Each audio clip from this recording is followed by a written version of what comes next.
আমার লাস্ট ভিডিওটা যারা দেখেছিলেন তারা অবশ্যই এই ক্লিপটা দেখেছিলেন যে আমি একটা নিমন্ত্রণ বাড়ি যাওয়ার জন্য শাড়ি গহনা বার করেছিলাম।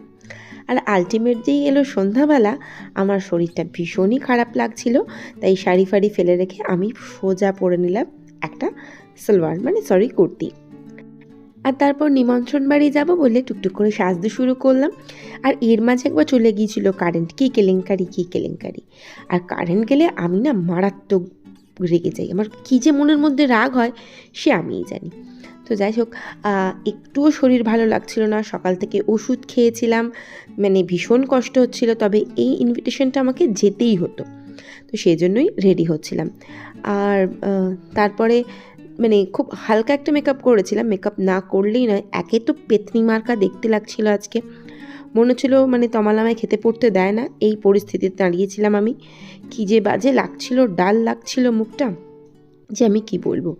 তো হালকা করে একটুখানি আইশ্যাডো, আইলাইনার ইউজ করিনি, হালকা করে আইশ্যাডো একটু ইউজ করলাম, একটু শিমারি আইশ্যাডো ইউজ করলাম। তো এইরকম যাই হোক একটু সাজুগুজু করে নিলাম।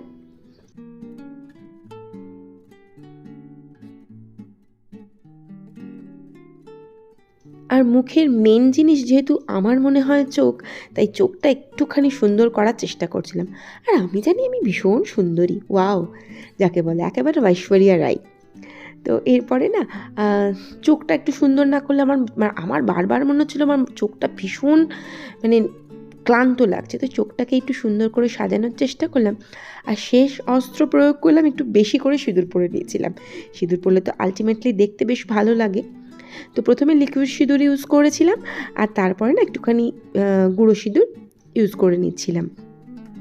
তো যাই হোক আলটিমেট রেডি হয়ে গেলাম। আর তমালের ছিল একটা অন্য জায়গায় ইনভিটেশন, তমালও ঘরে এসে গিয়েছিল, আর তমালের মতন রেডি হয়ে গিয়েছিল। আর বাবুই গিয়েছিল পড়তে। আজকের দিনটা এটা হচ্ছে সোমবারের ভিডিও, আর আজকের দিনটা না বেচারা আমার ছেলেটার জন্য খুব চাপের ছিল। তো ও রেডি হয়ে গেল, ওর পড়া ছিল, 2-3টে পড়া ছিল আজকে। তো সব করে কমপ্লিট করে আমরা রেডি হয়ে বেরিয়ে পড়েছিলাম।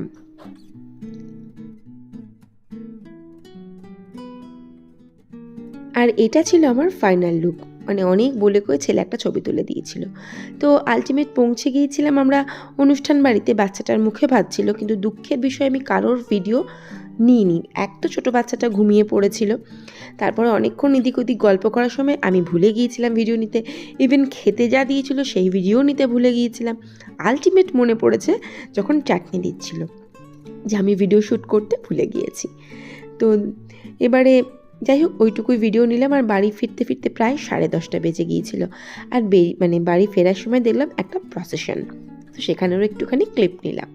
তো যাই হোক এটা হচ্ছে আজকের সকাল, অর্থাৎ আজকে হচ্ছে কি বলবো, আজকে বুধবার। হ্যাঁ মনে পড়েছে, আজকে বুধবার। তো গুড মর্নিং এভরিওয়ান, আমি সৌমি, আর আমার চ্যানেলের আরও একটি নতুন ব্লগে আপনাদের সবাইকে স্বাগত। আর এই মুহূর্তে ঘড়িতে না বাজছিল 7:30 মতন। স্নান কমপ্লিট করে আমি একটুখানি আমার স্কিন কেয়ার রুটিনটা কমপ্লিট করছিলাম। একটু ময়শ্চারাইজার, একটু সানস্ক্রিন, একটুখানি লিপ বাম, একটুখানি সেরাম, ব্যাস এইটুকুই যথেষ্ট। তারপর একটুখানি ধূপ দিয়ে নিলাম। আর এরপরে বসাবো চা। তমাল বাবুইকে দিতে গিয়েছিল, তো আজকেও বাবুই স্কুলে গিয়েছিল, তো ও চলে আসলো, আর একসাথে সবাই মিলে চা খাবো বলে চা বসালাম। আমি, মা, তমাল একসাথে চা খাবো। তো চাটা বসিয়ে দিয়েছিলাম। আর তমালের তো বকবকানি, আমি বেশি চা দিই, আমি বেশি চিনি দিই, আমি চা করতে পারি না, আমি চা ফেলে দিই, হাজারো কমপ্লেন আমাকে নিয়ে। মাঝে মধ্যে আমি বলেই থাকি আমি যখন পারি না তুমিও তো চাটা করে খাওয়াতে পারো। আর তমালের হাতে চা খাওয়া যাদের কি বলবো, দূর তক যাদের ডায়াবেটিসের কোনো লক্ষণ নেই তাদের পাক্কা ডায়াবেটিস হয়ে যাবে, যেমন আমার হয়ে যাবে ডায়াবেটিস। ও এত চিনি দেয় চায়। তো যাই হোক সকালে চাটা করছিলাম, আর এই যে সত্যিই উতলে ওঠে না। অ্যাকচুয়ালি না আমি এখন বুঝতে পারি জায়গাটা একটু ছোটো কিনে ফেলেছি, তবে নেক্সট যেটা কিনবো সেটা অবশ্যই একটু বড় দেখেই কিনবো, তবে আর কটা দিন পরে কিনবো। তো এবারে বসে গেলাম চা নিয়ে। তো বসে বসে চা খাই আর গল্প করি, আর একটা কমেন্ট পড়ে শোনাই, বেশ মজা লেগেছে, হাসিও পেয়েছে কমেন্টটা পড়ে। জুলেখা ঝুমা থেকে জুমা লিখেছেন যে ছোট বাচ্চা তো নেই, বেশ মজায় আছো। সত্যি ভাই বেশ মজায় আছি। ওই ছোটো বাচ্চা চ্যাঁ ভ্যাঁ ট্যাঁ আমার একদম ভালো লাগে না। আর ও আরও বলেছে আর একটা বেবি নিতে। আমি কি পাগল হয়ে গেছি নাকি শেষ পর্যন্ত? বর্ত বলে আমি ফুল পাগল। মানে এবার যদি আমি এই কথাটা মনেও কোনো স্থান দিই, বলবে সত্যিই পাগল হয়ে গেছে, কি রাঁচিতে দিয়ে আসতে হবে ইমিডিয়েটলি। তো thank you so much Jhuma এমন একটা দুষ্টু মিষ্টি কমেন্ট করার জন্য। থ্যাংক ইউ, আমার পাশে থেকো প্লিজ। তো চা খাওয়া কমপ্লিট হয়ে গিয়েছিল বেশ অনেকক্ষণ। তমাল বাজারে চলে গেল আর আমিও না চলে এলাম বাবুয়ের ঘরটা একটু পরিষ্কার করে দেবো বলে। আজকে ওর শরীরটা ভালো নয় অর্থে কিছু না, আজকে দেখছি ঘুম থেকে উঠে না কাঁধে খুব মানে পিঠে বা কাঁধে ভীষণ ব্যথা। তো কী আর করবো, সেই অর্থে তো কিছু করার নেই। আর আমি বলিনি যেহেতু লাগাতে পারি না, তবে আজকে বড্ড কষ্ট হচ্ছে, ভেবেছি একটুখানি বলিনি ইউজ করে নেব। তো যাই হোক বিছানাপত্রগুলো ভালো করে পরিষ্কার করে দিই টান করে। এখানে না একটা কথা বারবার মনে পড়ে, যখন 18 বছর আগে বিয়ে হয়ে এসেছিলাম তখন কিন্তু সংসারটা মোটেই এরকম ছিল না। আমি বুঝতামই না অনেক কিছু, মানে কী লাগবে, কোথায় কিনতে হবে, কোথায় কি বলতে হবে, কাকে কি দিতে হবে। সময়ের সাথে সাথে একটু একটু করে কিন্তু শিখেছি সংসার করা, সংসার গোছানো। আর আজ সেটাকে বেশ আমার মনে হয় পরিপাটি করে করতে শিখেছি। কোনটা কিনলে ভালো লাগবে, কোনটা কিনলে আমার সংসারের জন্য ভালো হয়, কোনটার কোনো প্রয়োজন নেই, সেগুলো কিন্তু আজ আমি বেশ বুঝতে পারি। তো দীর্ঘদিনের আমি বলবো অধ্যাবসায় ফলে এটা কিন্তু হয়েছে, বা গুরুজনদের দেখেও অনেকটা শিখেছি।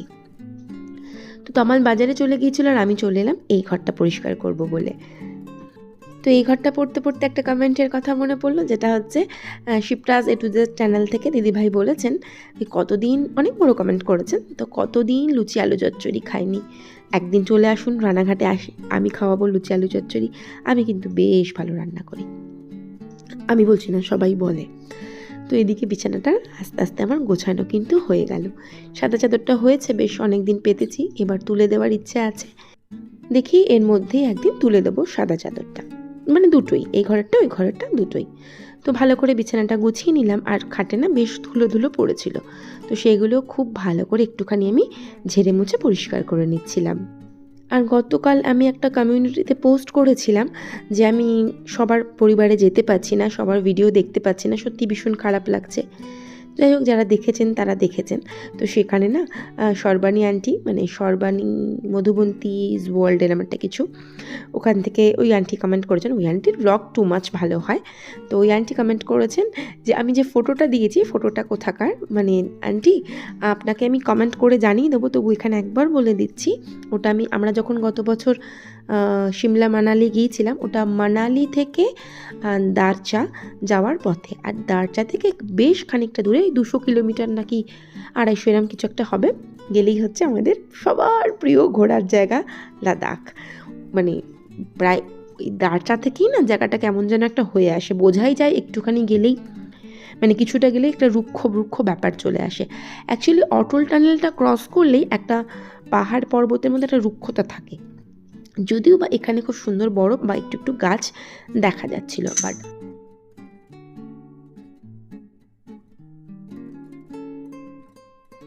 সত্যি মনটা কেমন করে ওঠে যখন এই পুরোনো ভিডিও বা ফটোগুলো দেখি। আর আমরা না শিশু বলে একটা জায়গাতে ছিলাম, যেটা মানালি থেকে বেশ দূরে। সেখানে একদিন সকালবেলা ঘুম ভেঙেছে, যেদিনকার গেছি তার পরের দিনকে জানালার পর্দাটা সরিয়েছি, মনে হচ্ছে না স্বর্গে চলে এসেছি, এত সুন্দর। তারপর আমি শুয়ে পড়েছি। তার কিছুটা পরে, মানে মিনিট 5-7 থেকে পরেই আমার বাবুই উঠেছে। ও উঠে না মানে জাস্ট একটা মানে নাইট ড্রেস পরেছিল, ও মানে ওই অবস্থাতেই জানলাটা খুলতে যাচ্ছে যে বাইরে হাত বাড়াবে, অঝরে বরফ ঝরছিল। মানে আমরা এত খুশি হয়েছিলাম ওই সিনটা দেখে, মানে কাউকে কখনো মানে বলে বোঝাতে পারবো না যে কি সুন্দর ছিল সেই দৃশ্য। তো যাই হোক এদিকে বকবক করতে করতে না অনেক কাজ হয়ে গেছে, খেয়ে নিলাম। তমাল বাজার থেকে চলে এসেছিলো, বাসন মেজে নিচ্ছিলাম। তো বাসন টাসনগুলো মেজে রান্না বসাবো ভাবলাম। তো সেজন্য ফ্রিজ থেকে একটুখানি ঝিঙে আর পটলটা, সরি ঝিঙে আর ঢ্যাঁড়স, এই দুটো জিনিস বার করলাম। রান্নার দিকে বসিয়ে দিয়েছিলাম, ঢ্যাঁড়সের তরকারিটা হয়েই গিয়েছিল। আর এদিকে না মুগের ডাল বসিয়ে দিয়েছিলাম, তো ডালটাতেও সিটি পড়ে গিয়েছিল। আর করব মাছ, পাবদা মাছ নিয়ে এসেছে তমাল। প্রচণ্ড ছিটকাচ্ছিল মাছটা, তাই ভয়ের চোটে তাড়াতাড়ি বন্ধ করে দিয়েছি। তো এদিকে পাবদা মাছের আমরা তো খুব পাতলা ঝোল খাই, তো সেই জন্য সেই মাছের ঝোলটা বসাবো বলে ওই আলু ধনেপাতা দিয়ে, আর মশলা বলতে একটু জিরে ধনে গুঁড়ো, ব্যাস লবণ হলুদ আর কাঁচা লঙ্কা, এরকম একটা হালকা পাতলা ঝোল খাই এবং আমাদের খুব ভালোও লাগে খেতে। তো এরপরে মাছের ঝোলটা মাছটা ভেজে তুলে নিলাম, আর সেকেন্ড মাছটা দ্বিতীয়বারে মাছটা দিয়ে দিলাম।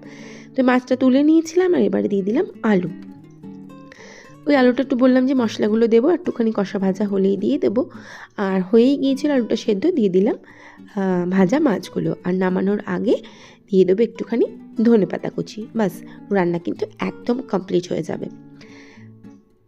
তো ভাতটাও হয়ে গিয়েছিল, আর রান্নাবান্না সত্যিই কমপ্লিট। তো রান্নাঘর পরিষ্কার পরিচ্ছন্ন করে নিয়েছিলাম, ডাইনিংও ভালো করে গুছিয়ে নিয়েছিলাম, আর সমস্ত খাবার দাবার ডাইনিং টেবিলে নিয়ে এসে রেখে দিয়েছিলাম। তো ওই যে বললাম সব গুছিয়ে কমপ্লিট, ঘরদোর তো গুছিয়েছিলাম অনেক আগে, সেটা আপনারা দেখেইছেন। আর এই যে রান্না করেছিলাম আজকে টমেটোর চাটনি, আর হচ্ছে এটা একটু ঝিঙে আলু সিদ্ধ, মাছের ঝোল, আর হচ্ছে ওই দেখিয়েছিলাম ঢ্যাঁড়স আলুর একটা তরকারি, আর হচ্ছে গিয়ে মুগের ডাল। তো প্রেশার কুকারেই রেখে দিয়েছি ডালটা, আজকে আর ঢালিনি, অল্প ডাল তো একেবারে খাওয়া হয়ে যাবে, মেজে নেব। তো ব্লগটা আজকে এখানেই শেষ করি। ভালো লাগলে প্লিজ পাশে থেকে যাবেন। ভিডিওটা দেখার জন্য থ্যাংক ইউ সো মাচ। দেখা হচ্ছে নেক্সট ব্লগে। Till then, tata.